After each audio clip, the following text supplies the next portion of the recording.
మన రక్షకుడు అయిన యేసుక్రీస్తు వారి శ్రేష్టమైన నామంలో ఉదయకాల మన్నా అనే చక్కని కార్యక్రమాన్ని చూస్తున్న మీ అందరికీ నిండు హృదయంతో వందనాలండి. దేవుని మహాకృప మీ అందరికీ కూడా తోడై ఉండునుగాక. ఎలా ఉన్నారు మీరు? దేవుని కృపలో మీరు మీ కుటుంబాలు వర్ధిల్లుతున్నాయా? ఉదయాన్నే 5 గంటలకు నిద్రలేచి మోకాళ్ళ మీద పడి ప్రార్థన చేయండి. సూర్యుణ్ణి మీకంటే ముందు ఉదయించనీయొద్దు. సూర్యుని కంటే ముందు మీరే ముందు లేచి మోకాళ్ళ మీద పడి దేవుని సన్నిధి గడపండి. ఎన్ని విజయాలు మీకు వస్తాయో మీరే చూద్దురు. కానీ ఈరోజు మన ధ్యాన వాక్యంగా 23వ కీర్తన నుండి ఒక చక్కని మాట 6వ వచనాన్ని ఇలా చదువుదాం. నేను బ్రతుకు దినములన్నీ కృపాక్షేమములే నా వెంట వచ్చును. చిరకాలము యెహోవా మందిరములో నేను నివాసము చేసేదను.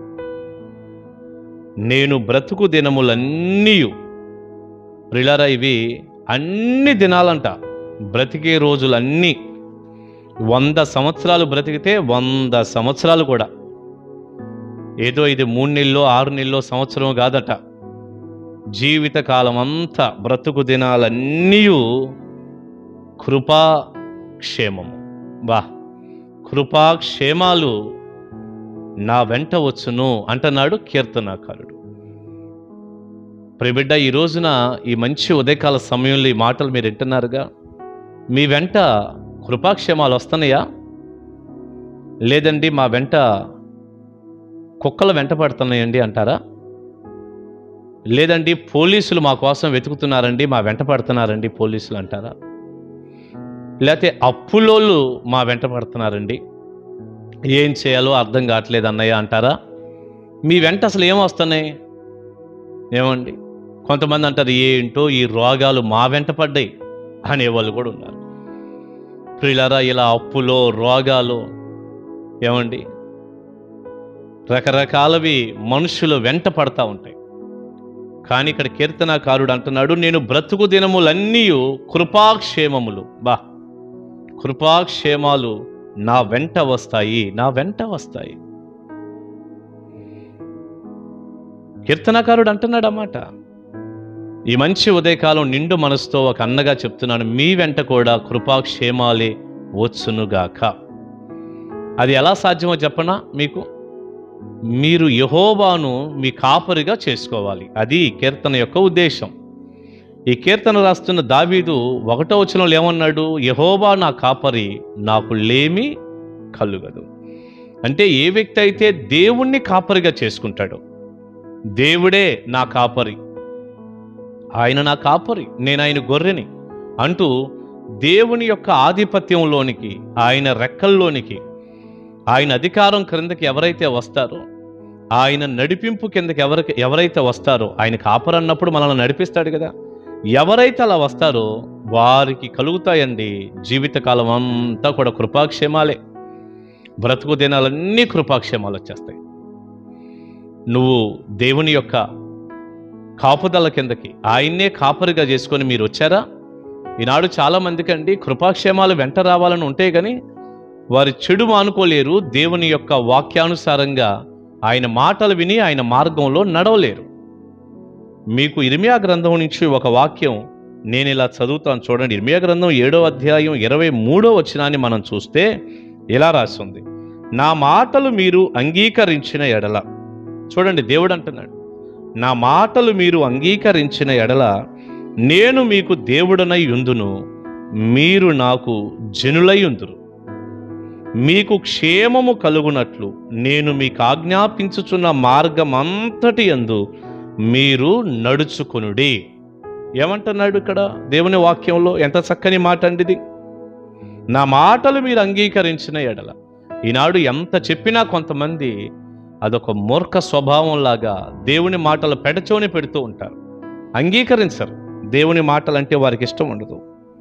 అలా అంగీకరిస్తే ఆయన మనకి దేవుడై ఉంటాడంట, మనమేమో ఆయన ప్రజలమై ఉంటామట.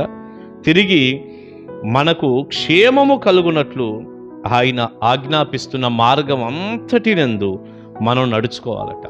అంటే ఆయన వాక్యానుసారంగా ఆయన మార్గంలో దేవుని మార్గాలు ఉంటాయి కదా. మన మార్గం ఉంటుంది, దేవుని మార్గం ఉంటుంది. ఆయన మార్గంలో ఒక వ్యక్తి ఈ భక్తి మార్గంలో, ఈ ఇరుకు మార్గంలో, దేవుని యొక్క వాక్యానుసారమైన ఈ మార్గంలో నడిస్తే వారికి క్షేమము కలుగుతుంది అన్నాడు. హల్లెలూయా. క్షేమం ప్రజలకు కావాలి, కానీ వారు దేవుణ్ణి కాపరిగా చేసుకొని ఆయన మార్గంలో నడిచేవారిగా ఉండాలి. అలా లేనప్పుడు క్షేమం ఎలా కలిగిద్ది? మీ అందరికీ క్షేమం కలగాలని నిండు మనసుతో కోరుకుంటున్నాను. మీరు దేవుని మార్గంలో నడిపించబడుదురుగాక. మనం చదివిన 23:6 వచనంలో ఆ 2వ భాగంలో ఒక మాట అన్నాడు. చిరకాలము నేను బ్రతుకు దినములన్నీ కృపాక్షేమాలే నా వెంట వచ్చును అన్నాక, చిరకాలము యెహోవా మందిరములో నేను నివాసము చేస్తాను అంటున్నాడు భక్తుడు.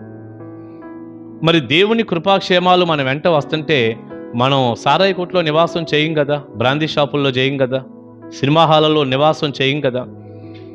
ఏమండి, ఆ పాపపు ఈ పాపపు ఇంట్లోకి వెళ్ళి అక్కడ నివాసాలు చేయం కదా. మన నివాసం లోకంలో కాదు కదా, మనం దేవుని సన్నిధిలో నివసిస్తాం. చూడండి, నివాసం చేస్తాను, ఎంత చక్కటి మాట అంటే అది. నివాసం అనేది ఎక్కువ సమయాన్ని చూపిస్తుంది. ఈనాడు దేవుని మందిరానికి ప్రజలకి రావటం, దేవుని మందిరానికి ప్రజలు రావటం చాలా కష్టం.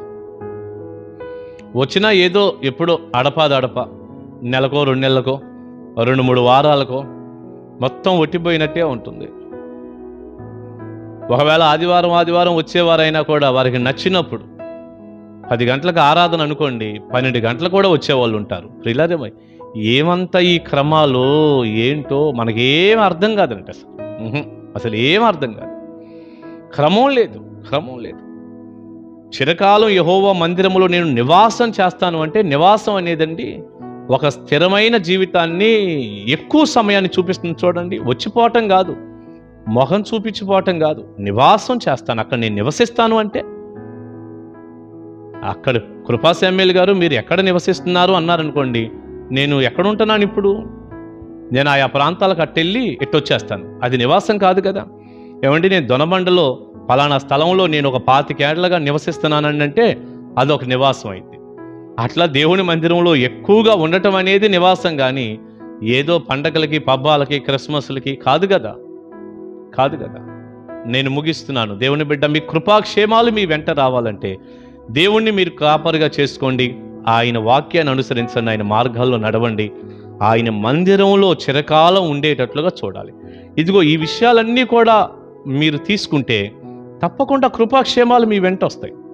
మీ వెంట అప్పులు ఎందుకు వస్తాయి? రోగాలు ఎందుకు వస్తాయి? పోలీసులు ఎందుకు వస్తారు?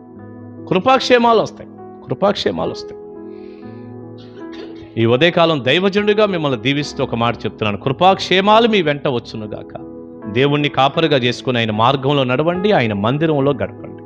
దైవాశీస్సులు మీకుంటునుగాక. ప్రార్థన చేసుకుందాం. పరిశుద్ధుడా, ప్రేమగల తండ్రి, మీకు వందనాలు నాయన. వెతబడిన చక్కని సందేశం మీ ప్రజలకు దీవెనకరంగా మీరు మార్చండి. మా జీవితకాలం అంతా కూడా ప్రభువా కృపాక్షేమాలు మా వెంట వస్తాయి అన్న మాట ద్వారా మీరు మాట్లాడారు. ఈ వాక్యం వింటున్న ప్రియమైన పిల్లల జీవితాల్లో వారి వెంట ఏమేమి వస్తున్నాయో తెలియదు, కానీ ఆ శాపాలు, రోగాలన్నీ యేసు నామములో కొట్టివేయబడునుగాక. ఆ దరిద్రమంతా యేసు నామములో తొలగిపోవునుగాక.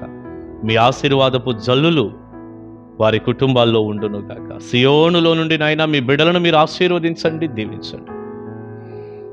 వారు మీ ఆజ్ఞల మార్గంలో మీ వాక్యానుసారంగా నడుస్తూ మిమ్మల్ని కాపరిగా చేసుకొని మీ మందిరంలో నివసించే కృప ఇవ్వండి. కృపాక్షేమాలు వారి వెంట పంపండి, సహాయపడండి. యేసు నామాని ప్రార్థన మనవులు అడుగుచున్నాను తండ్రి. ఆమేన్. God bless you. దేవుని కృప మీకు తోడే ఉండును గాక. కలుసుకుందాం. Praise the lord.